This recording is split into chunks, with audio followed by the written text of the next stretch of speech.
Let them know who it is. I'm in the place to be. I hope y'all can hear me out there clear and with clarity. Because, you know, we working from the ground level up. This is Lawrence Peak, aka Spontaneous. For those who know me, Good Vibe Family, Slum Village, Bahamadia, Feel the Agony, that whole mantra, Bahamadia. So, you know, we Well, Spawn, you named out some names there, man. So what was Good Vibe? Go ahead and let people know what Good Vibe was. Good Vibe was pretty much the West Coast Rockets. If y'all remember Rockets Records, they was associated with like Talib Kweli, Mos Def, all those cats on the West Coast. So we was on the verge of becoming that on the West Coast, and we kind of, you know, we fell short of the glory a little bit commercially, but we definitely had high caliber artists to definitely compete with the market. Just a few business moves led us astray, and everybody kind of went their separate ways. Great record label, man. Great record label. Yeah, Ground Zero, man. Slum Village was one of the Slum Village put out their debut album on that label, correct? Yeah, that was a great political move that they had made. It was dealing with Interscope. They was trying to get out of that situation. Good Vibe picked them up, and that was a fantastic voyage. It was hands down one of my favorite hip hop albums. If I was on the island, that would definitely be in my headphones for sure. Now, Lawrence P, you had an album out at the same time. What was the name of that album? That was the name of my company, Spur the Moment Music. So I just kind of co-marketed that and worked that out. So I got my company name out there as well as my name out there. So Spur the Moment Music is when I met you. It was basically where it was a little bit after you had first released that first single, but you ended up going on the first tour with Slum Village, correct? Right, that was the Good Vibe tour that led to the Lyricist Lounge tour that led to the OK Player tour with Common and a few other things. So that whole year, I think that was 2000, that was just a great traveling year for me. I went to Germany, Switzerland with Curtis Blow and did the Lyricist Lounge show with Mos Def, Kweli. That was that time period to actually live on the road, live hotel luggage and all that stuff. I remember waiting for you to come back and wanting to hear about those places, man. And that signing with Good Vibe eventually led to you being nominated for a Grammy Award. Yes, I remember that. Yeah. Right. Yeah, that was a real. That's why I respect when people do win awards and they do get opportunity to get recognized by your peers, because it's great timing. The stars and the moons are lined up. I'm a believer in that, and it just happened to be a lineup for me at that time. And working with Mystic and producing that single with Planet Asia called W, it just got into the right hands. Things just started happening. I got a phone call saying, "Hey, we're nominated. We going to the Grammys," and we actually went. I was actually in the building. Yeah. What were you wearing, Lawrence? I was wearing and this is funny, I was wearing a Fat Farm. Butter pecan, velour suit with a straw hat. I still got the picture of us outside of the Staples Center, and it was with the whole crew. Planet Asia rolled through because he was on the song, and that was probably one of the greatest moments besides the BET Comic View that I remember having, and that was special, you know. And that BET Comic View lives in infamy. It's one of the greatest memories ever told to me by the Delta 9 MCs. Who I'm a part of at this moment. Delta 9 MCs. They ended up going to meet you over at the studio. Well, you guys all got picked up in the limo. When I was in, this was in '98, right? '98 or early '99. Yeah, I was in Laverne. Limo came. I was kind of shocked, and then the crew was like, "Well, who limo is this for?" You know what I mean? And we all in there chilling, all like the best of friends, and that was the hiatus. We had peanuts, champagne, we had all kind of stuff. They did makeup for us. I had a fat meat coat on. I'll tell you, we just wild out, man. I wanted to be honest, I really wanted the whole crew to enjoy that. I've always been appreciative of that too. Like if I'm sharing it, I want them to share it. And I think we all took a piece of that and spread the love, and we'll never forget about it. No matter what we all go through, we'll always have that moment. And everybody felt like stars. Everybody was getting recognized, and I was getting talked to people in grocery stores. I was like, "Hey, I seen you."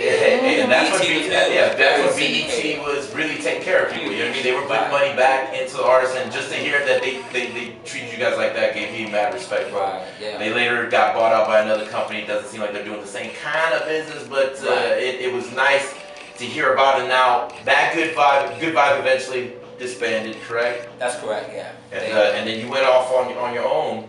Yeah. With still Spur the Moment Music. Yeah, that's when I once I pretty much got my last check. I remember that day when I came into the office. They was like, "This is your last check," because they was paying us as artists to be there. Right. I didn't really squander my money on cars and jewels. I always kept it in the realms of being self-contained, having my own equipment, my own studio, and with that advantage point, I just felt that it just makes sense to get the crew prep to put out materials, because now we're at eye level with a great company like Good Vibe, and so I just came at the crew as a friend, but also on a business level. Like, if you are serious and we have the resources here, then to do something contractual is just a matter of like this showing the world and yourself that you're very serious about doing your music. And from that led to Next Movement, individual projects. That's right. Next Movement I was a part of. Delta 9 MCs were a part of. Astet, Animosity was part of a crew called Cobra Kai. They were all involved in that. That led to you. And you're a producer also, as you know, that you were nominated for a Grammy, but an MC also. And so, you know, you did bring us into that, man, and it was one of the greatest experiences I had, because we got to go to, you know, it was something real. You remember you bringing out the contracts? I remember signing it. I remember that whole deal, man, and that compilation's over 12 years old. Yeah. I think we pressed up a few hundred, man. I remember opening the box. I think I even got footage of that. That's why we gotta really we gotta get those footage, because I got footage of us opening the box of the Next Movement, holding the CDs in our hand, and that was more momentum for the crew, and we kept it moving. But you know. But you stayed on it. You stayed with it. Hip hop has been the love of our life, and spontaneous. Now you've delved and dabbled in other artists. For now, you are a pretty prolific director and filmmaker at this time. Do you do it as Spur of the Moment music, or how do you put out, and what's your YouTube channel? Right. So Spur of the Moment is strictly the music, songwriting, musicianship of what I do. Imagination Pictures, that's currently the name right now. That has to do with editing, filming, photography, and filmmaking and all that stuff like that. And that's the situation that I have with that. And Feature Me is more of my magazine, artist showcase, interview, fashion in that realms. And then Lawrence P is just the man behind everything. You know what I mean? That's my real name. There's no, adjectives or anything. I just say, you know what, if I'm, once it's all said and done, I'm gonna just go out and that's what it is. No, that's word up. That's one of the things that has impressed me most about you lately, is just how you have taken to video, how you've taken the film the way you have, and how prolific you've become, and how well you're making and producing it. And I see how you've used your skills as a producer and an MC and applied them to the filmmaking. Right. And I can't wait to see how that blossoms and evolves, because you're getting as prolific filmmaking as you were as a music and a producer and MC. But to you, what do you like best of all the arts that you dabbled in? What's your favorite? That's an interesting question. I find it difficult answering that every time I get asked that, but I would have to say,